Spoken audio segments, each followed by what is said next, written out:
Good evening viewers. आज का हमारा अपना टॉपिक रहा था एडमिनिस्ट्रेशन ऑफ जस्टिस, जो कि जुरिस्प्रूडेंस का इम्पोर्टेंट टॉपिक है। इसके लिए हम इसका मीनिंग देख लेते हैं।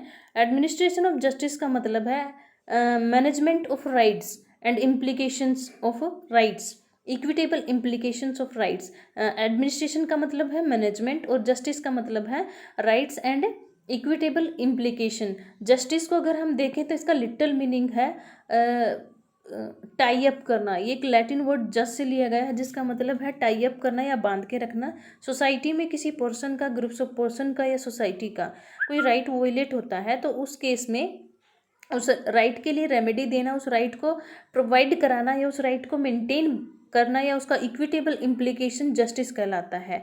इसलिए एडमिनिस्ट्रेशन ऑफ जस्टिस का मतलब हुआ राइट्स का मैनेजमेंट करना या उनका इक्विटेबल इम्प्लीकेशन करना, उनको मैनेजमेंट में बनाए रखना एडमिनिस्ट्रेशन ऑफ जस्टिस है। एडमिनिस्ट्रेशन ऑफ जस्टिस के थ्रू जो है राइट का मेंटेनेंस किया जाता है with in A political community. With in A political community का मतलब है कोई पर्टिकुलर स्टेट या कंट्री, ये हमारे अपने पॉलिटिकल कम्युनिटी है। Bye means of physical force, इनकी फिजिकल फोर्स को यूज करके, स्टेट की फिजिकल फोर्स को यूज करके राइट का मेंटेनेंस बनाए रखना एडमिनिस्ट्रेशन ऑफ जस्टिस है। अब सालमन ने डेफिनेशन दी थी तो उसमें उन्होंने physical force of the state word का यूज किया था, जिसका बहुत क्रिटिसिज्म हुआ था। उसमें कहा गया था कि स्टेट को फिजिकल फोर्स यूज करने की ज़रूरत नहीं है, क्योंकि अगर पीपल्स के राइट हैं या उनकी कोई ड्यूटीज हैं तो वो बहुत ऑलरेडी अपने आप में अवेयर है, जागरूक है। तो ज़रूरी नहीं है स्टेट को फिजिकल फोर्स को यूज करना पड़े।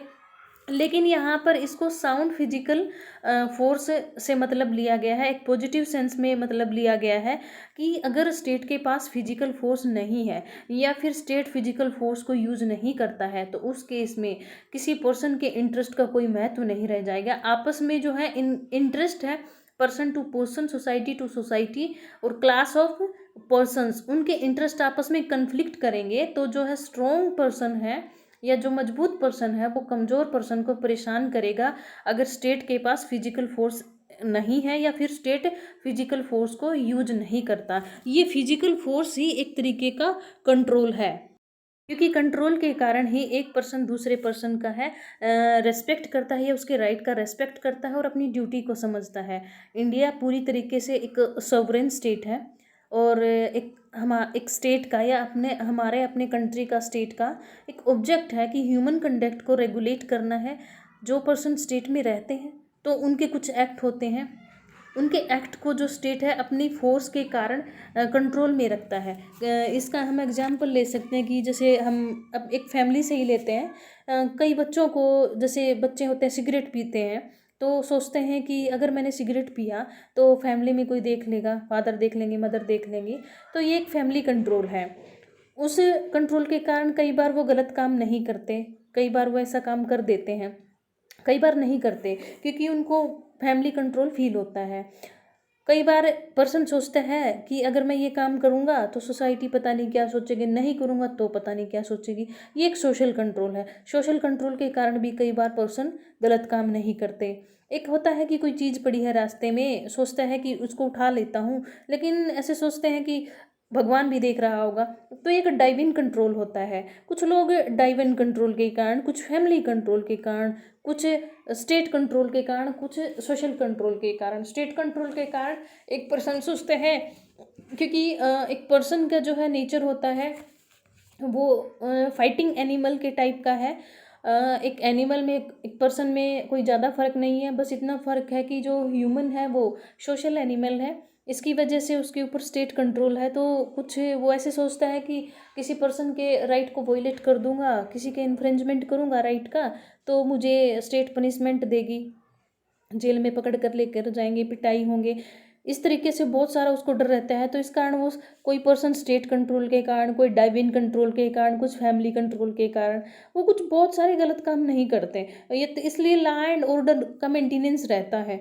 इसलिए स्टेट के पास एक फिजिकल फोर्स होना बहुत ज़रूरी होता है। एक साउंड एडमिनिस्ट्रेशन जस्टिस सिस्टम के लिए फिजिकल फोर्स का होना उसके पास ज़रूरी है। तो फिजिकल फोर्स की रिक्वायरमेंट क्यों पड़ती है? तो दो इसेंशियल फंक्शन होते हैं हर एक स्टेट के पास, जिसके कारण उसको फिजिकल फोर्स की ज़रूरत पड़ती है। पहला है वॉर, दूसरा है एडमिनिस्ट्रेशन ऑफ जस्टिस। तो वॉर में फिजिकल फोर्स की कैसे ज़रूरत पड़ती है? दो देशों के युद्ध होने के दौरान पे एक देश अपने देश की प्रजा को बचाता है, अपने देश की जनता को बचाता है, उनके सिविलियंस को बचाता है, साथ ही साथ अपने अपने मिलिट्री का भी ध्यान रखता है। तो उसमें इन चीज़ों को प्रैक्टिसाइज करने में उनको फिजिकल फोर्स की ज़रूरत पड़ती है। एडमिनिस्ट्रेशन ऑफ जस्टिस को बनाए रखने के लिए उसको फिजिकल फोर्स की ज़रूरत पड़ती है, जो कि अभी एग्जाम्पल दिया गया है। स्टेट को एक फिजिकल फोर्स की ज़रूरत पड़ती है जिसके सहारे वो एडमिनिस्ट्रेशन ऑफ जस्टिस को बनाए रखता है। अब ये कि एडमिनिस्ट्रेशन ऑफ जस्टिस की आवश्यकता क्यों महसूस हुई, उसकी क्या नेसेसिटी रही? तो मैन अपने नेचर से फाइटिंग एनिमल है, एक लड़ाई करते झगड़ालू टाइप का एक जो है प्राणी है, क्योंकि इसी में दिमाग होता है। पशुओं में तो इतना दिमाग नहीं है कि वो आदमियों की तरह लड़ाई करे, हालांकि उनमें भी इस तरीके के नेचर होते हैं, लेकिन वो एनिमल्स हैं और ह्यूमन बीइंग सोशल एनिमल है। तो उसको एक फाइटिंग नेचर होता है सोशल इंटरेस्ट या फिर पर्सनल इंटरेस्ट के कारण। तो वो अपना जो इंटरेस्ट है उसको देख करके, अपना पैशन को देख करके मूव करता है। इसलिए बिना एक कॉमन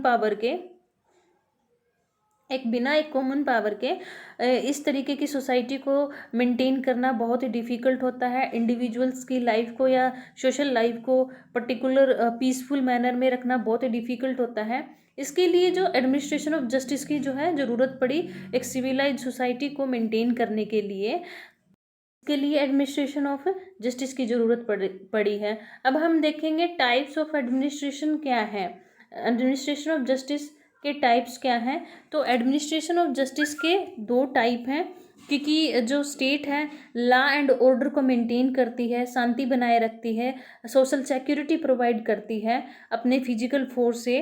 तो जनरली पुलिस या मिलिट्री पीपल जो है कंसीडर किए जाते हैं कि इम्पोर्टेंट पार्ट होते हैं एडमिनिस्ट्रेशन के। तो ये जो एडमिनिस्ट्रेशन ऑफ जस्टिस को मेंटेन किया जाता है, तो कौन कौन से सिस्टम से किया जाता है, क्या क्लासिफिकेशन किया गया है? तो सिविल जस्टिस सिस्टम और क्रिमिनल जस्टिस सिस्टम, दो टाइप से क्लासिफिकेशन किया गया है एडमिनिस्ट्रेशन ऑफ जस्टिस का, जिसमें ये बताया गया है कि अगर जैसे सिविल जस्टिस या सिविल रोंग आ जाते हैं या सिविल जस्टिस सिस्टम है उसमें सिविल रोंग डील करते हैं, जैसे कि कॉन्ट्रैक्ट है, टोर्ट है या फैमिली लॉ है, तो इस टाइप से मैटर से डील होते हैं। तो इनकी जो प्रोसीडिंग होती है कम सीरियस होती है, कम पनिशमेंट की होती है, बेसिकली पर्सनल राइट को इन्फ्रिंज करते हैं सिविल जस्टिस सिस्टम में जो सिविल रोंग होते हैं, और इनकी ब्रीचेस के पीछे भी कॉन्सिक्वेंसेस भी लाइट होते हैं। तो जब सिविल रोंग होता है तो अब उसकी परफॉर्मेंस की बात आती है, तो दो टाइप के राइट्स सिविल रोंग में एक दूसरे को सपोर्ट करते हैं। सबसे पहला है प्राइमरी राइट, दूसरा है सेकेंडरी राइट। सेकेंडरी राइट को रेमेडियल राइट भी बोलेंगे या सैंक्शनिंग राइट भी बोल सकते हैं। प्राइमरी राइट वो राइट होते हैं जिनको मानना हमारे लिए बहुत ज़रूरी होता है, बेसिक सा इम्पोर्टेंट है। अगर प्राइमरी राइट का ब्रीच होता है तो सब एक बात सामने आती है कि प्राइमरी राइट का ब्रीच होता है तो परफॉर्मेंस के लिए हम उसको दूसरे को फोर्स कर सकते हैं, परफॉर्मेंस के लिए ऑब्लिगेशन डाल सकते हैं उसके ऊपर। अब ये प्राइमरी राइट पूरा नहीं हुआ तो इसके सपोर्ट में सेकेंडरी राइट आता है। सेकेंडरी राइट ये बताता है कि अगर आपका प्राइमरी राइट कंप्लीट नहीं होता है तो आप कोर्ट में जाओ, प्लेंटिफ कोर्ट ऑफ लॉ में जाओ और शो करो। ये सेकेंडरी राइट है। ये प्राइमरी राइट को हेल्प करता है उस केस में जब प्राइमरी राइट का फुलफिलमेंट नहीं होता है। क्रिमिनल जस्टिस सिस्टम में आते हैं क्रिमिनल जस्टिस सिस्टम में आते हैं क्रिमिनल लॉज। तो ये क्रिमिनल लॉज जो होते हैं सिविल लॉज के कंपैरिजन में मोर सीरियस होते हैं और इसमें पनिशमेंट का प्रोविज़न होता है, और इसमें जो केस इंस्टीट्यूट किया जाता है गवर्नमेंट के बिहाफ पे किया जाता है, और इसमें इम्प्रिजनमेंट का प्रोविज़न होता है सोसाइटी को प्रोटेक्ट करने के लिए। क्रिमिनल केसेस में FIR, police system police investigation, charges, फिर ट्रायल, फिर जजमेंट, इस तरीके का लंबा प्रोसीजर होता है, क्योंकि ये more serious type of crime होते हैं। लेकिन सिविल जस्टिस सिस्टम में इंडिविजुअल्स के राइट के बीच में डिस्प्यूट्स होता है, तो वो plaintiff as a plaintiff suit file कर सकता है सिविल कोर्ट में जा कर के। कॉम्पनसेशन, फाइन और डैमेजेस के रूप में उसको जो है रेमेडी मिलेगी। सिविल केसेस में डायरेक्टली कोर्ट में जाकर पिटिशन फाइल कर दी जाती है।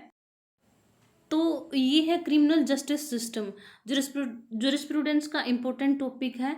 कल की वीडियो में हम इसकी थ्योरीज ऑफ पनिशमेंट पढ़ेंगे। इसके 4 से 5 थ्योरीज ऑफ पनिशमेंट है जो कि क्रिमिनल जस्टिस के क्लासिफिकेशन के अंडर आती हैं। इसको हम कल की वीडियो में पढ़ते हैं। आज के लिए इतना ही। Thank you.